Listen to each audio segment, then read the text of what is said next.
আসসালামু আলাইকুম আমার প্রিয় মুসলমান মা বোনেরা ও আমার ভাই বন্ধুরা। আমি একজন সাধারণ মুসলমান, আল্লাহর গুনাহগার বান্দা। আমি জানি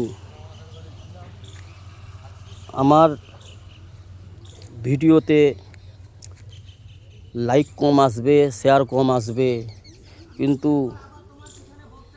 আজে বাজে নোংরা কমেন্ট হয়তো করার লোক অনেক বেশি পাওয়া যাবে। তাতে কোনো যায় আসে না। যুগে যুগে আমরা শুনে এসেছি এবং হাদিসের মধ্যে পাই এবং সমাজে দেখতে পাই, নোংরা কাজে, নোংরা পথে মানুষ বেশি পাওয়া যায়। নোংরা কর্মতে, নোংরা পথে চলার মানুষ, নোংরা চিন্তা চেতনার মানুষ সমাজে অনেক বেশি ভালোর থেকে। ভালো মানুষ সমাজে কম রয়েছে বন্ধুরা। তো বন্ধুরা, আজকের দিনে আমাদের মুসলমান সমাজে যেটা দেখছি, আমার এলাকায়, আমার সমাজে এবং আমার আশপাশে এলাকায়, আল্লাহর হুকুম মানা তাদের জন্য কঠিন, কিন্তু আল্লাহর ঘরে গিয়ে আল্লাহর ইবাদত করা, আল্লাহর জিকির করা এবং আল্লাহকে স্মরণ করা এবং রাসূলুল্লাহ সাল্লাল্লাহু আলাইহি ওয়াসাল্লামের সুন্নতের উপরে আমল করা তাদের জন্য কঠিন। কিন্তু কোনো জায়গায় মিছিলে যেতে হবে, কোনো জায়গায় জুলুসে যেতে হবে, কোনো জায়গায় আন্দোলন করতে যেতে হবে, এই বিষয়ে তারা প্রস্তুত রয়েছে। কিন্তু ওই মানুষগুলোই, ওই ব্যক্তিগুলোই আল্লাহর হুকুমকে মানতে বড় গাফলতি করে। যেটা আল্লাহর আদেশ করেছে, আল্লাহর ঘরে গিয়ে আল্লাহর ইবাদত করা, আল্লাহকে স্মরণ করা এবং আল্লাহর হুকুম পুরা করা, 5 ওয়াক্ত সালাত, এবং সর্বদা ব্যবসা, বিজনেস, সাংসারিক ব্যাপারে সর্বদা রাসূলুল্লাহ সাল্লাল্লাহু আলাইহি ওয়াসাল্লামের সুন্নতের উপর আমল করা, এইগুলো তারা গুরুত্ব দেয় না। আজকের দিনে মোবাইলের যুগ, ইন্টারনেটের যুগ। প্রত্যেক বাড়িতে কম করে হলেও 5টা করে মোবাইল।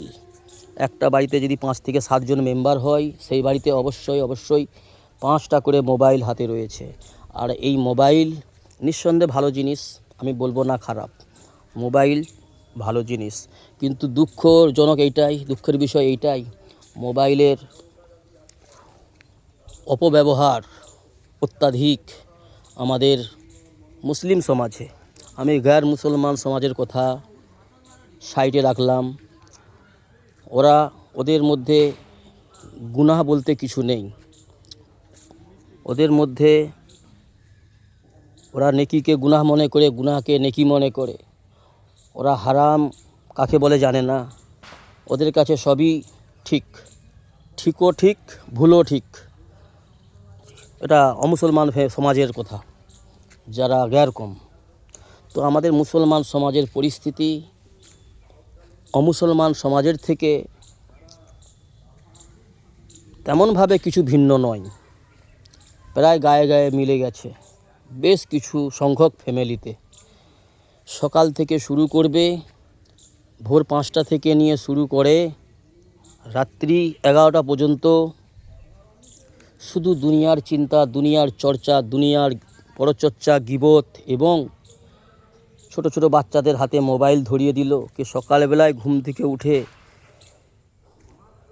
মুখ ধোয়া নেই, চোখ মুখে পানি দেওয়া নেই, ব্রাশ করা নেই, মোবাইল নিয়ে বসে গেল। চোখের ঘুম কাটে না, কিন্তু মোবাইল নিয়ে বসে যাচ্ছে। আমি যখন ফজরের নামাজে মসজিদে আসি, যখন ফজরের নামাজ আদায় করে যখন মসজিদ থেকে বার হয়ে যাই 6:30, তখন দেখতে পাই অত সকালে 6টা 6:30টার সময় ছোট ছোট বাচ্চারা মোবাইল দেখছে। কেউ বিভিন্ন দুনিয়ার উপার্জনের জন্য কাজকামে চলে যাচ্ছে, এবং মেয়েরা বিভিন্ন রকম হাতের কাজ, টুকটাক যারা যে কাজ করে, প্রত্যেক এলাকায় কিছু না কিছু মেয়েদেরও কাজ রয়েছে। ঠিক আছে, কাজ করা ভালো জিনিস, কিন্তু কাজটা যদি সুন্নত মোতাবিক হয়, জিকির ফিকিরের সঙ্গে হয়। কোনো জায়গায় বিভিন্ন রকম মেয়েরা কিছু সেলাইয়ের কাজ করে, কেউ ফুলের মালা তৈরি করে বিভিন্ন রকম সব জায়গায় আলাদা আলাদা কাজ রয়েছে মেয়েদের জন্য। ভালো জিনিস। সংসারে সহযোগিতা করা, স্বামীর সহযোগিতা করা, এটা অবশ্যই ভালো জিনিস, এটা নেক কাজ। কিন্তু সেটা যদি সুন্নত তরিকায় হয়, ফজরের সালাত আদায় করে যদি দুনিয়ার উপার্জনের জন্য সুন্নত তরিকায় উপার্জন করে, তাতে তো আল্লাহ বড় খুশি হয়।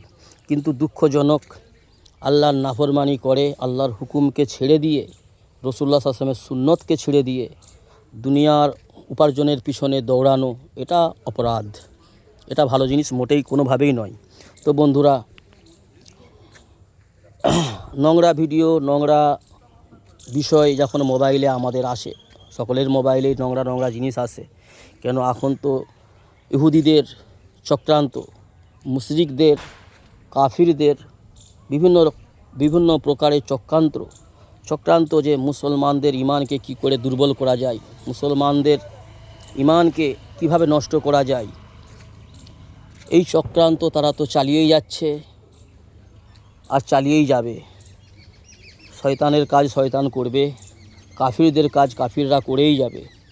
কিন্তু আমাদের মুমিন মুসলমানদের কাজ মুমিন মুসলমানদের করা কর্তব্য, কিন্তু আমরা করতে পারি না, আমাদের সমাজকে বুঝিয়ে উঠতে পারি না, এবং সমাজের সঙ্গে আমরা ঠিক মতন হয়তো আখলাক ব্যবহার করতে পারি না, যার কারণেই হয়তো আমাদের ত্রুটির কারণেই আমাদের সমাজে অনেক গাফলতি, অনেক বেদিনী, অনেক নাফরমানি রয়েছে।